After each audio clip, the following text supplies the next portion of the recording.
Hello, Shepherdslight Ministry. I'm Pastor Randy, and this is Mataya. We're coming here today. We're going to do a little bit on marriage since we're the married ones. You get us today. Yeah. We're tag teaming. So we're going to get a little bit of marriage advice. Most of it is not biblical. This is just like coming from the women advice. Maybe the men can take their turn and do one too. We'll see. I think they should. Absolutely. We'll see. We'll see if they do.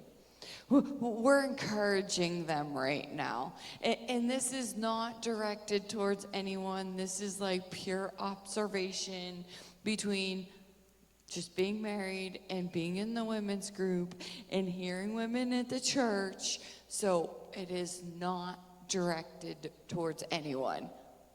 Just to make that clear. Right. Don't be getting offended. Well, it's not that. I don't want anyone to speculate that our husbands are really bad because they're really not. They're not. They're not.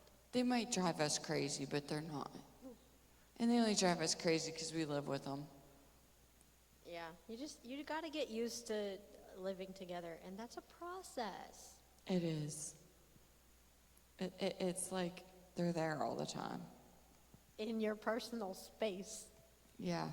You got to learn how to have that was like, and I told Zach and Mataya this in their marriage counseling, and I don't know if they remember, but you got to find how to respect each other's space.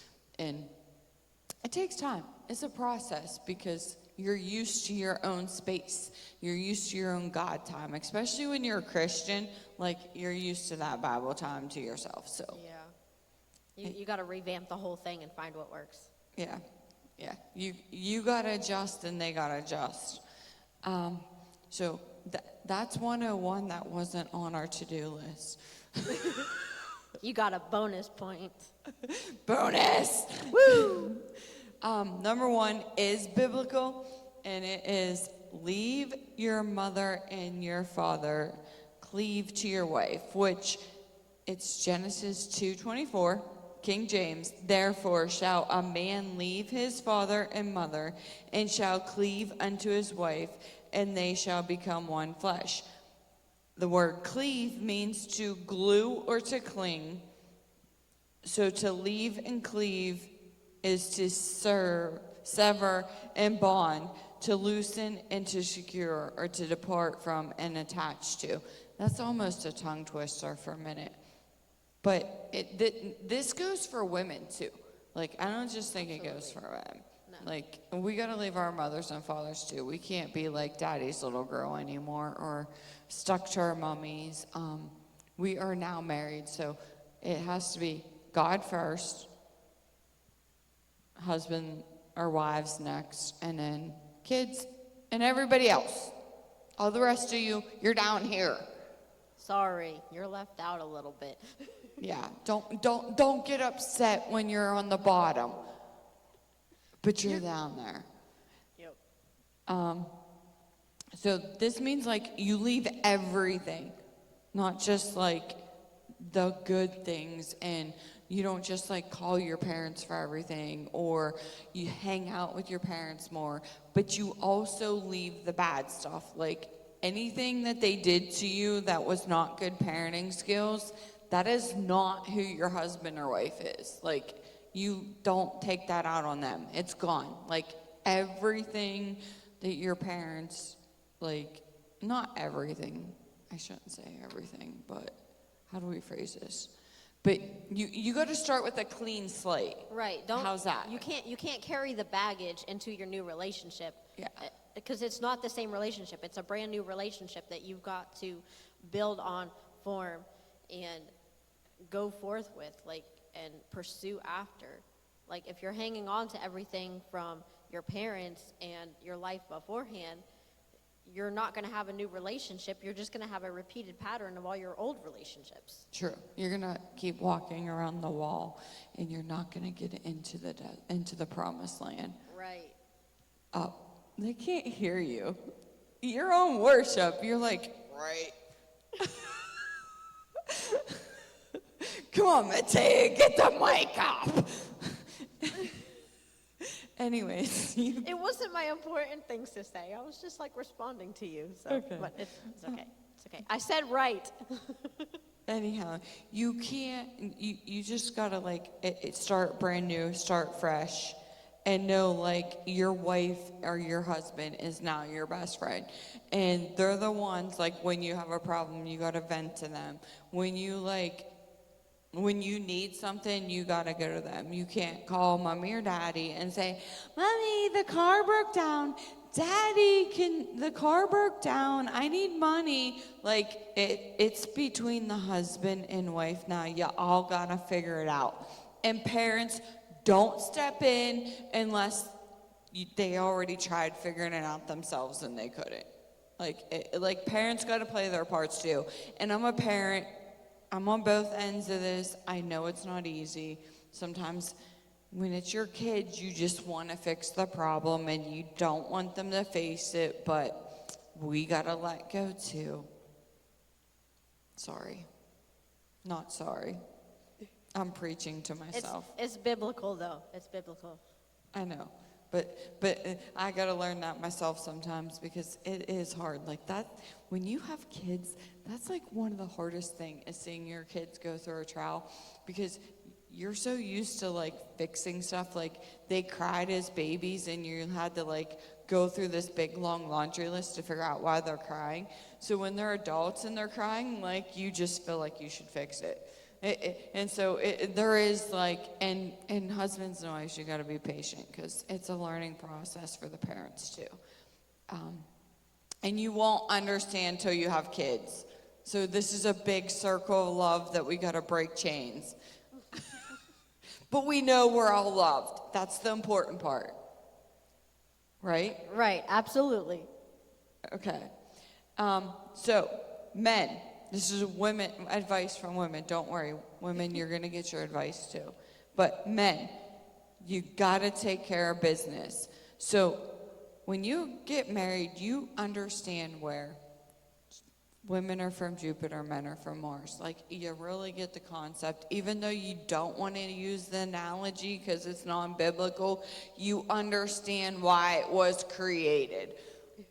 Like it's just facts. They think differently, they act differently, like we're just two different people that are coming together. But women, okay, so men, I'm gonna give you a secret. Whatever you do, us women look at it like our future. I know, we're space cadets. We're living in space. We watched too much of the Jetsons when we were kids, and so we always look at the future. Come on, Mataya, back me up. No, we do. We look at the future. Like for example, like if you're not taking care of the dog in a certain way, like we look to, okay, in the future when I have kids, like, are you going to take care of the kids because you didn't take care of the dogs? Or if you didn't take care of me at this moment, are you going to be able to take care of someone else in the future? Like, we do. We look towards the future. I know, like when Pastor Rick, not to call him out, but this is an example, because we've already had this conversation, but he's like, I'm like, Toby has to go to the bathroom, and you said you was going to take him, and he's like, he's a dog. He can wait. Well, you know what goes through my mind? If he had to take care of me, is he going to make me wait? Because he doesn't realize, like, women get UTIs and other things when, like, we can't wait. Like, we got to go. So this is what goes through a women's head. So we're giving you a little bit of tip on what women think when you all mess up. Right. Everything you do right now matters for our future. Right. Like, if you don't treat God's money correctly, we're like, are you going to treat our marriage correctly? If you don't take care of the dog, are you going to take care of us? Yep. If you just throw stuff away, are you just going to throw the marriage away? Or are you going to fix it? These are the questions that go through our minds. So Little insight. Yeah. So if you just throw stuff away, we're like, they're just going to throw our marriage away. We're just giving you a tip into our heads. Right. And this is like, women function this way. It's not just the two of us. This is women. Right. And we know how men think. Men, there's two things that make them happy: food and being in bed with their wife. We're not going to say the word because we're on live. So they're always happy. And women, like when we're stressed or something, we don't want those two things. Or Not at all. they go to those two things no matter what's going on in life. But we need to both take each other into consideration. And this is where you learn how to be a choir. Okay? Women and men need to become a choir or on the worship team. I was thinking this last night. We need to learn to blend together. So this is why I say choir, because when you're singing together, the most important thing is to learn to blend. Because if Right. everyone's blending, that one person that's singing off key, you don't hear because everyone else is blended, right? Right. I've learned that from worship and from choir. So if You have to blend. Right. So if you're blending as your marriage and you're compromising, you're okay. So women, you gotta give in to the men a little bit, and you gotta cook them a nice meal when they're stressed out and you know they had a bad day at work. You cook them their favorite meal, give them a little bedtime stuff, and they're good. Like, they're happy. That's all it takes. Yep. Just a little bit. Because you both have to please each other. You both have to help each other out. And if you're not compromising, things are not going to flow smoothly. There's going to be strife. There's going to be division. So you have to give in to each other and learn how to love each other the way each of you needs to be loved. Selfishly is what Pastor Rick always says. You have to learn to be selfless and not selfish. Yep. That makes sense. Yeah. So he repeats that, and I don't know if it's for me or if it's for him. I don't know. Maybe it's for both of you. Maybe he's reminding himself and letting you know, like, hey, come on. I don't know, but that's know. always his big thing. Maybe you should ask him sometime. I don't want the answer. Oh, no. My kids taught me a long time ago, don't ask questions you don't want answers to. That's fair. That's fair. So we just leave him go. But I will say my kids trained me for him. Did I tell you that? No. Oh, yeah. Because Pastor Rick likes to poke the bear. And my kids poke the bear all the time. So That's fair. I always say that was my training ground. That's good. That's funny. So was retail. Because listen, I'm telling you, God gives you the person that drove you crazy. And you don't realize it's that person until you're married. Like, Pastor Rick is really good at negotiating. I'm not going to lie. He's in sales. We all know this. He sold houses. So he can negotiate. And he negotiates everywhere we go for purchases, unless it's food. Like, regular grocery food or whatever. Right. But if we're buying a car or like a big, like our appliances, like the man's got to negotiate. That customer drove me nuts when I was in retail. I'm like, just come and buy it. Like, why are we going through this? And literally, God gave me the man that drove me crazy when I was in sales. But Oh, man. I just let him do his thing, and I shut up and I be quiet. And I'm like, training ground. You had preparation. Training. Yep. Just like the boys. Training. Everything was preparing you for what you have now. Well, Rick's son prepared me for me because he does like little things. I'm not going to call him out, but he has done things that you're like, how did he do that? Like we'll call him, some people call them blonde moments, but I don't want to call them that. Every once in a while, I have those, and thank God Rick's son prepared Rick for that, because I've had a few, and he's just like, how'd you do that? And I'm like, yeah, they're how'd you do that moments. And I'm like, I don't know. So thank you, Ricky, for training your dad. He can live with me now. So it goes both ways. Yes, it does. You'll start finding people that trained you for Zach. You'll learn. I know, I'm sitting here, I was like, I can't think of who prepared Oh, me, but just- I'm sure there's somebody. Just wait, because this is the thing too. When you get to certain points in your marriage, and I didn't realize this, no one prepared me for this, you hit a bump in a rocky thing. So about 3-4 months, reality hits you in the head, and it's like a V8 bop, and you're like, oh my goodness, I'm married and I'm with this person the rest of my life. But before that, it was... Right, you're on the honeymoon and you're like, oh, everything's great. Yeah, no. And then you're like, oh, You're like, no. whoa. This is the rest of my life. I have this minion stuck to me, and I have to deal with them. And then you work through it, and you're okay. Yeah. But you hit a few bumps. Rumor has it, year 5, like, it gets smooth sailing. But the bumps are okay. You have, as long as you learn to work through them. After you learn to work through them, you turn into that eagle. I won't fly today, but it does get a little, and you soar, and it does get easier as you're married longer. You just gotta learn the person and learn who they are, and they have to learn who you are, and you gotta learn to adjust and compromise, and the most important is learning their weaknesses and your strengths, and their strengths and your weaknesses. Because we're all like puzzle pieces.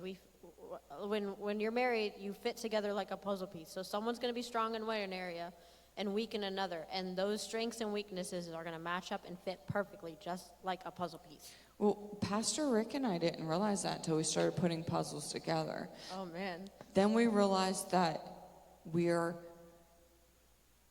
see things differently. Because he sees the shapes and I see the colors with the puzzles. So like I separate everything and he puts the frame. But doing puzzles together taught us how to work together.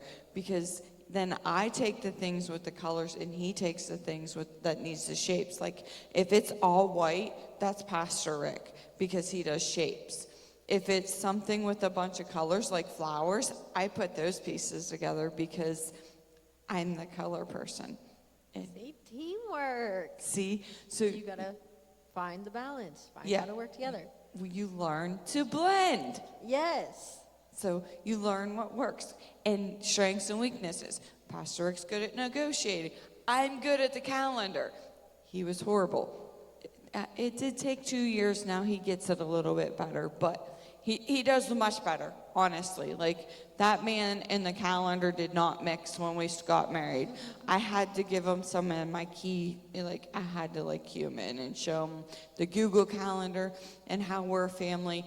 And we got to schedule accordingly, and he does much better at it now. He also learned a key word. Let me check with the wife, because he knows. That's important. Communication to make your plans is important. Yeah, but he also knows the calendar's my strength. So don't get offended if Pastor Rick says, I got to ask my wife. Or some people think she's just controlling. No, that's my gifted area is the calendar. If it comes to numbers, I'm like, wait, let me ask Pastor Rick. Right. Find your strengths and weaknesses. Right. Like, I'm really good at seeing the little things. When we looked at the church, I knew that we needed a little safety plug things, and he knew that we needed gutters, because guys see the big things and women see the little details. Yes. So we all see things differently, and you got to learn that when you're married. Okay. So another key. No one's perfect. You Sorry can't to tell sit you. there and think that you're perfect. Trust me. I'm learning this. You're not perfect either. I know I'm not. And sometimes I'm like, I'm doing all this right. Yeah, no. There's still mistakes. No one's perfect. We just think that it's easier to see the person you live with imperfections than your own. Yep. But you run to God and you pray and you stay in your word and he works it out, because we can't fix ourselves and we can't fix our spouse. Nope. And it's harder to do after the honeymoon's over. It's easy to pray when you're in the honeymoon.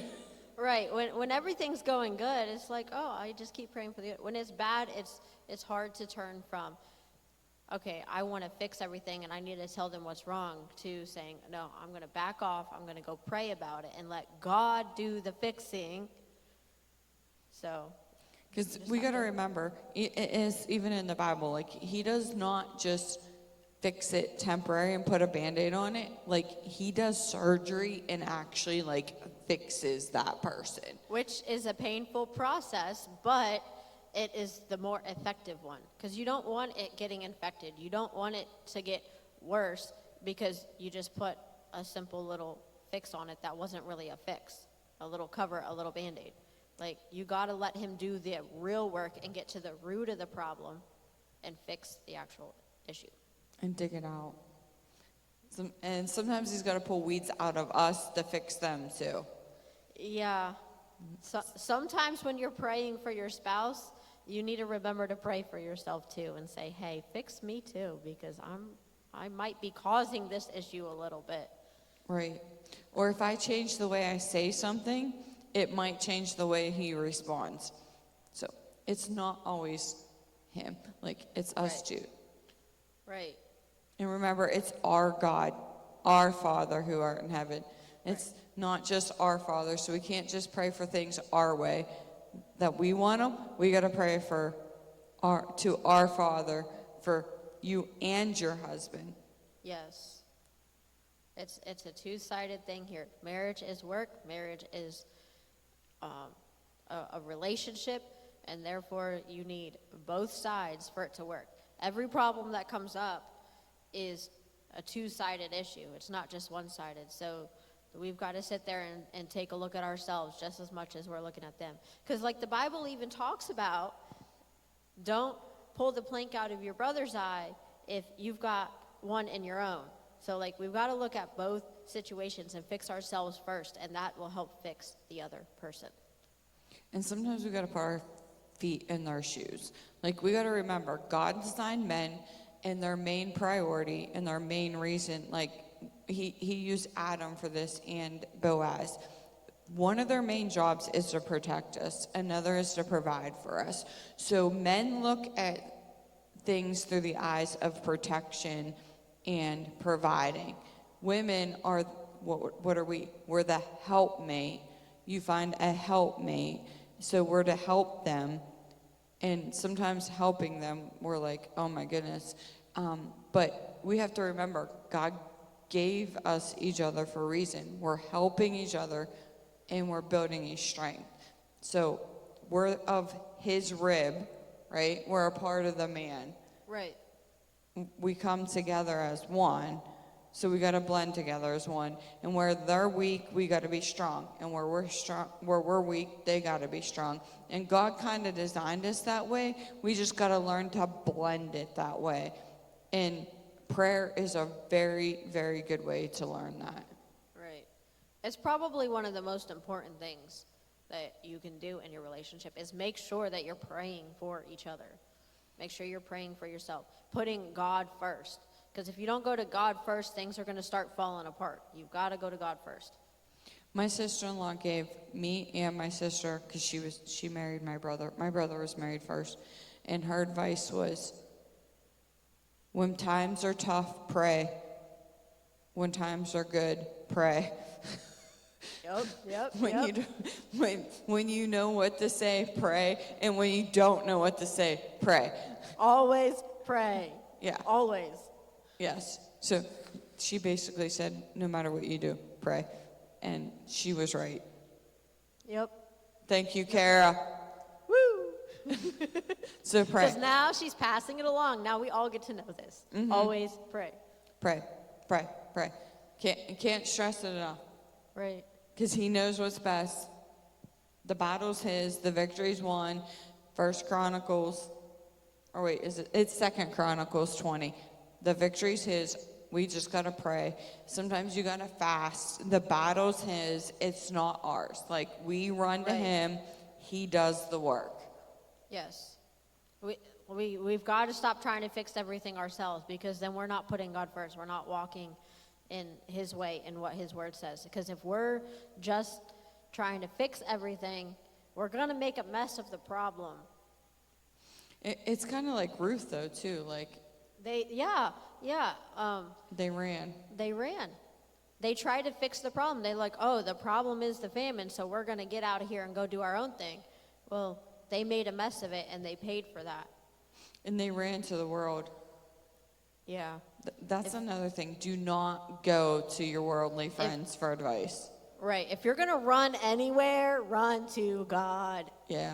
And if you need to talk to someone, make sure it's somebody that's grounded and rooted in the Lord, because anyone else is going to give you worldly advice. And that's how, like in Ruth, Naomi's husband took her and her family, her 2 sons, and they ran. They went to the world for help, right? When they went to the world, him and his 2 sons end up, it took their lives. They died. But when Ruth and Naomi ran to God, to the promised land, to the blessings in Bethlehem, and because of that faith, they were blessed. So you got to run to God and not to man, because when you run to the world, it's just death. It's death in your marriage. It's death to what it kills everything. We got to run to God. And if you need to really talk to someone, make sure it's a godly person. And I say godly because they got to have a godly relationship, in prayer, in their word. Right. That's why it says to fellowship with other believers. You're supposed to surround yourself with people who are godly and also are on the same path you are, having that same relationship with God that you are. Because if you're running to anyone else, they don't have that same fellowship. They don't have that same knowledge to put you on the right path. Right. And they're going to tell you to go to the bar and drink a beer, and I'm going to tell you to get in your Bible and read it. There's a difference. Yeah. Absolutely. It's just facts. Yep. And last thing is communication. If you can communicate with the Lord, you can communicate with your husband or your wife. But communication, remember, we have 2 ears to listen, 1 mouth to speak. And it's the same with God. We got to listen. And when you listen, that means you apply what you heard. You can't just hear, you can't just say okay or pretend or listen, but don't let it get in. Because when it truly gets down in your heart, you're going to show it and you're going to show results. But at the same time, the other person has to be patient, because it doesn't happen overnight, and it's not a microwave. You can't throw your spouse in the microwave and turn it on for 2 minutes and expect them to be cooked the way you want it. They got to go in the crock pot. I'm sorry. Yep. Throw them in the crock pot. Throw them in the crock pot. Yep. It's a whole process. So just as much as you've got to listen to your spouse, you've also got to be a person of your word. So if you are speaking and you are saying you're going to do something, you need to do it. Let your yes be yes and your no be no. So it's applying everything you speak and everything you hear. It's coming out through the actions, not just talking to each other, but actually acting on what the communication is. If you're solving a problem together, if you're negotiating together to try to come to a compromise, then you both need to apply what you just decided on. Yes, and don't forget that you decided on it. It's don't do that. It's like if Pastor Rick says something needs done, and I'm like, okay, I'll do it. I'll wash the dishes. Then I need to do them. I'm sorry. I'm just using that as an example. Gotta apply it. Yeah, who likes washing dishes? No one. Of course, Mataya. Well, there are some people that like doing dishes, but I'm sure they do, because Mataya likes sweeping the floor. She comes to church. She's like, can I sweep the floor? I don't have carpets. It would really make my day. I'm like, when are you moving in? I do. I love vacuuming. I don't know why. It's satisfying. There are some chores that I like doing, and there are other chores that I put off as long as possible. Yeah. And those are the ones Zach got to do. It's kind of like the ones Pastor Rick got to do, right? That's being a helpmate, right? Right, you're a team, so you both take on different things, and you get everything done by splitting it up. I don't know. Right. So, That's what works in my marriage. I mean, like, Zach does, he has a couple of jobs in the house. I have the rest of the jobs in the house. We work together. We get it done, and it's done way faster. right. And you do what you're good at. And I what? You do what you're good at, and he does Yep. what he's good yes, at. absolutely. You find your strengths, and you go with it. You Right. apply it. Like, there's some things I'm like, all you, Pastor Rick, I'm not touching it. I don't want anything to do with it. Like, he was making ribs for the guys tonight. I'm like, I'm not touching them. He's like, and then he called me and asked me if I could put them in the oven. I'm like, are you sure it's okay if I put them in the oven? Because Pastor Rick is really picky about how he cooks his ribs. I'm just being honest. Like, it's not me not wanting to do it. It's me saying, are you sure you trust me to do it? Because he's good at it, and they come out really good.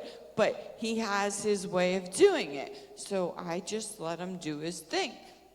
And you just got to learn. Sometimes you just got to let them do their thing. And you're like, okay, do it. I'm good. I'll go over here and do my thing. And then there's other times you put the puzzle together.